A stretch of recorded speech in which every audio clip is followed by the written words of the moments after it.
আপনারা সবাই জানেন যে আন্তর্জাতিক অপরাধ ট্রাইব্যুনালের কাছে আমরা একটা আবেদন করেছিলাম যে এই ট্রাইব্যুনালে বিচারাধীন আসামি শেখ হাসিনা এবং গাইবান্ধা জেলার আওয়ামী লীগের নেতা শাকিল আকন্দ বুলবুলের মধ্যে একটা টেলিফোন কনভারসেশন অথবা জুম কনভারসেশনের মাধ্যমে শেখ হাসিনা বলেছিলেন যে তিনি 227 জনকে হত্যা করার লাইসেন্স পেয়ে গেছেন যারা তার বিরুদ্ধে মামলা দায়ের করেছে এবং যে সমস্ত লোকেরা আওয়ামী লীগের লোকদের উপরে হামলা করার জন্য দায়ী তাদের বাড়িঘরকে তিনি ধ্বংস করে দেওয়ার জন্য আগুন দিয়ে পুড়িয়ে দেওয়ার জন্য নির্দেশ দিয়েছিলেন এবং তিনি হুমকি দিয়েছিলেন যে সমস্ত অফিসার যারা এই তদন্তের সাথে অথবা বিচারের সাথে জড়িত তাদেরকে তিনি থ্রেট করেছিলেন যে তাদের তালিকা তৈরি করা হচ্ছে এবং তাদেরকে ভবিষ্যতেও চাকরি করতে হবে এটা যেন তারা মাথায় রাখে।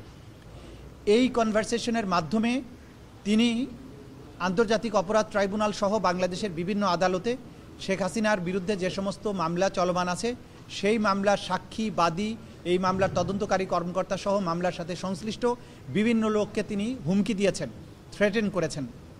এর দায়ে আমরা আন্তর্জাতিক অপরাধ ট্রাইব্যুনালের 11(4) ধারা অনুযায়ী আন্তর্জাতিক অপরাধ ট্রাইব্যুনালে আদালত অবমাননার অথবা আদালতের কার্যধারাকে বিঘ্নিত করার জন্য আমরা আবেদন করেছিলাম। সেই আবেদনের প্রেক্ষিতে আদালত প্রথমে শোকজ নোটিশ জারি করেন যে তারা যেন হাজির হয়ে তাদের এই বিরুদ্ধে যে অভিযোগটা আনা হয়েছে তার জন্য জবাব তারা দেন। সেই নোটিশটি শেখ হাসিনা এবং আরেকজন যিনি আসামি তার বাড়িতে তাদের ঢাকা শহর এবং গ্রামের বাড়ির ঠিকানায় যথারীতি জারি করা হয়, তা সত্ত্বেও তারা হাজির হননি। এরপরে আদালত পরবর্তীতে নির্দেশ দিয়ে 2টি জাতীয় পত্রিকায় নোটিশ আকারে এটা ছাপার নির্দেশ দেন যে তারা যেন এই আদালতে হাজির হয়ে এই কন্টেম্পটের রুলের ব্যাখ্যা দেন। ডিজাইন, এলিগেন্স, বিউটি, সেরা পণ্য সবার জন্য জেভিকো। তা সত্ত্বেও তারা হাজির হননি।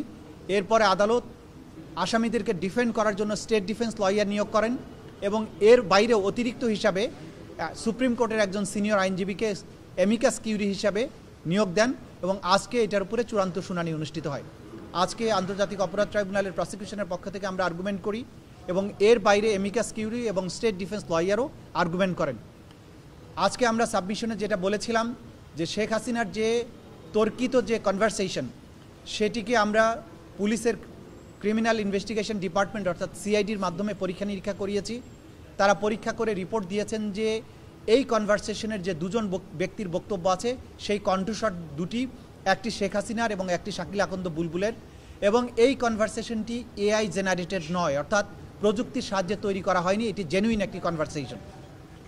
এই কনভারসেশনটি প্রথমে দৈনিক কালবেলা নামক একটা পত্রিকার অনলাইনে এটা পাবলিশড হয় এবং পরবর্তীতে এটার উপর ভিত্তি করে নানান গণমাধ্যম নানান ধরনের রিপোর্ট তৈরি করে এবং তারা সবাই এই জিনিসটির অস্তিত্ব স্বীকার করে রিপোর্ট তৈরি করেন। আদালত আজকে সকলের আর্গুমেন্ট শুনে এবং সিআইডির যে ফরেনজিক রিপোর্ট সেটাকে বিশ্লেষণপূর্বক এই সিদ্ধান্তে উপনীত হয়েছেন যে তর্কিত এই কনভারসেশনের মাধ্যমে শেখ হাসিনা বাংলাদেশে তার বিরুদ্ধে দায়েরকৃত মামলার বাদী, সাক্ষী এবং তদন্তকারী কর্মকর্তা সহ যারা এই বিচার প্রক্রিয়ার সাথে জড়িত তাদেরকে হত্যা করা, বাড়িঘর জ্বালিয়ে দেওয়া এবং নানানভাবে তাদেরকে থ্রেটেন করেছেন, যেটা আন্তর্জাতিক অপরাধ ট্রাইব্যুনালের আইন 1973-এর 11(4) ধারা অনুযায়ী এই ট্রাইব্যুনালের বিচারাধীন প্রক্রিয়াকে প্রেজুডিস করার অপরাধ। এই অপরাধ চূড়ান্তভাবে প্রমাণিত হওয়ায় আন্তর্জাতিক অপরাধ ট্রাইব্যুনাল নাম্বার 1 শেখ হাসিনা এবং আসামি শাকিল আকন্দ বুলবুলকে দণ্ডিত করেছেন। আসামি শেখ হাসিনাকে 6 মাসের বিনাশ্রম কারাদণ্ড এবং আসামি শাকিল আকন্দ বুলবুলকে 2 মাসের বিনাশ্রম কারাদণ্ডে দণ্ডিত করেছেন এবং এটাও নির্দেশ দিয়েছেন যেদিন তারা আত্মসমর্পণ করবেন অথবা পুলিশ কর্তৃক ধৃত হবেন তারপর থেকে এই সাজা কার্যকর হবে। Thank you. মানে কোর্ট একটা বিষয় অবজারভেশন দিয়েছেন যে ভিকটিমস, উইটনেস এবং প্রসিকিউটর টিমকে ভয় দেখানোর জন্য একটা এরকম কনভারসেশনে উনি অংশগ্রহণ করেছেন এবং ইচ্ছাকৃতভাবে এডি করেছেন। কি বলতে চেয়েছিলেন কোর্ট? মানে কোর্টের অবজারভেশনটা খুব ক্লিয়ার।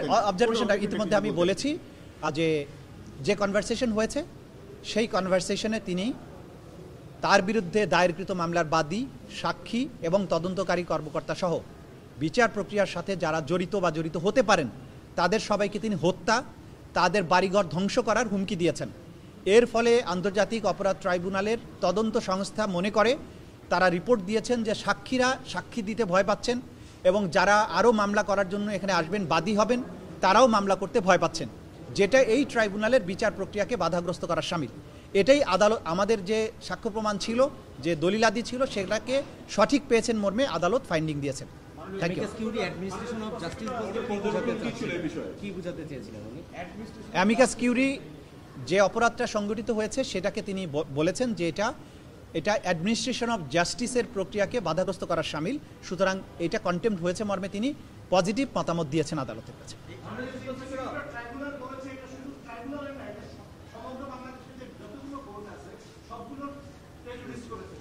জি জি, ট্রাইব্যুনাল সেটাই মিন করেছেন, যেহেতু 227 জনকে যে হত্যার কথা বলা হয়েছে, 227 জন প্রথমে কিন্তু থানায় মামলা করেছিলেন, পরবর্তীতে তারা আন্তর্জাতিক অপরাধ ট্রাইব্যুনালের সাক্ষী হিসাবে এসেছেন। কারণ থানায় যে মামলাগুলো করা হয়েছে সেগুলো কিন্তু আলটিমেটলি আন্তর্জাতিক অপরাধ ট্রাইব্যুনালের কাছে ক্রমান্বয়ে চলে আসছে এবং আসবে। উদাহরণস্বরূপ আমরা বলতে পারি যে রংপুরের আবু সাঈদের হত্যার দায়ে যে মামলাটা প্রথম থানায় হয়েছিল, সেই বাদী কিন্তু পরবর্তী সময়ে আন্তর্জাতিক অপরাধ ট্রাইব্যুনালের সাক্ষী হয়েছেন এবং সেই মামলার যাবতীয় ডকুমেন্ট আন্তর্জাতিক অপরাধ ট্রাইব্যুনালের কাছে পাঠানো হয়েছে, সেটা এখন এই ট্রাইব্যুনালে বিচারাধীন। ঠিক একইভাবে চানখারপুলেও 6টি হত্যাকাণ্ডের দায়ে 6টি মামলা হয়েছিল, সেখানেও আসামি হিসেবে শেখ হাসিনার নাম আছে। ওই 6টি মামলাও কিন্তু আন্তর্জাতিক অপরাধ ট্রাইব্যুনালে চলে এসেছে, ওই 6 জন বাদীও আন্তর্জাতিক অপরাধ ট্রাইব্যুনালের সাক্ষী। সুতরাং এই হুমকি দেওয়ার মাধ্যমে তিনি শুধুমাত্র যে থানায় মামলা করা বা সারা দেশে যে সমস্ত মামলা করেছেন তাদেরকেও হুমকি দিয়েছেন, একই সাথে আন্তর্জাতিক অপরাধ ট্রাইব্যুনালে যারা সাক্ষী দিচ্ছেন বা মামলার বিচারের জন্য সাহায্য করছেন তাদেরকেও তিনি থ্রেটেন করেছেন, এইটাই আদালত বলেছেন। Thank you. যার দেশে সাজা, উনি তো দেশে নেই, রায়টা কি আপনারা পররাষ্ট্র মন্ত্রণালয়ের মাধ্যমে দিল্লিতে? না, আমরা ডিটেল বলবো না, ইতিমধ্যে আদালতের রায়ের মধ্যে এটা বলা হয়েছে, যেদিন তিনি গ্রেপ্তার হবেন সেদিন থেকে সাজা কার্যকর হবে, অথবা যদি তিনি স্বেচ্ছায় সারেন্ডার করেন সেদিন থেকে সাজা কার্যকর শুরু হবে।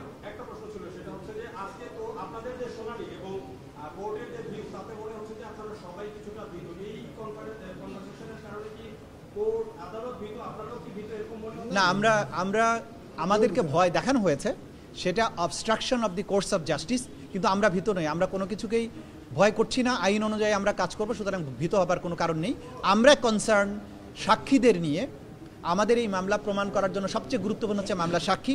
সুতরাং সাক্ষীরা বাংলাদেশের প্রত্যন্ত অঞ্চলে ছড়িয়ে ছিটিয়ে থাকা সাধারণ মানুষ এবং বিশেষ করে তদন্তকারী কর্মকর্তারা যারা সরকারি কর্মকর্তা, তাদেরকে যদি ভয় দেখানো হয় তাহলে এই মামলার তদন্ত কার্যে সেটা প্রভাব পড়বে।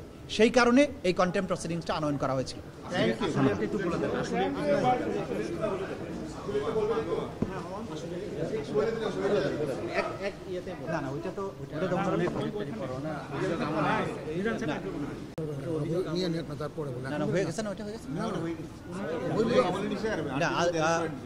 আশুলিয়ার ব্যাপারে যেটা হচ্ছে, যেহেতু অন্য একটা ট্রাইব্যুনালে হয়েছে, তদন্ত রিপোর্ট দাখিল হয়েছে এবং তদন্ত রিপোর্টের ভিত্তিতে চিফ প্রসিকিউটরের কার্যালয়ের পক্ষ থেকে ফর্মাল চার্জ দাখিল করা হয়েছে আন্তর্জাতিক অপরাধ ট্রাইব্যুনাল 2-এ। সেখানে মোট 26 জন আসামির বিরুদ্ধে আমরা 16 জন আসামির বিরুদ্ধে আমরা ফর্মাল চার্জ দাখিল করেছি। এর মধ্যে যে কয়েকজন গ্রেপ্তার আছেন তাদের বিরুদ্ধে গ্রেপ্তারি পরোয়ানা তো থাকবেই, যারা অনুপস্থিত আছেন বা পলাতক আছেন তাদের বিরুদ্ধে গ্রেপ্তারি পরোয়ানা জারি হয়েছে আজকে। এর মাধ্যমে আনুষ্ঠানিক বিচারের যাত্রা, আশুলিয়ার যে মামলা 6 জনকে পুড়িয়ে মারা এবং এর বাইরেও আরও একজনকে গুলি করে হত্যা করা সহ আশুলিয়া অঞ্চলে যে সমস্ত অপরাধ হয়েছিল সেটার বিচার কার্য শুরু হয়ে গেল আন্তর্জাতিক অপরাধ ট্রাইব্যুনাল। Thank you.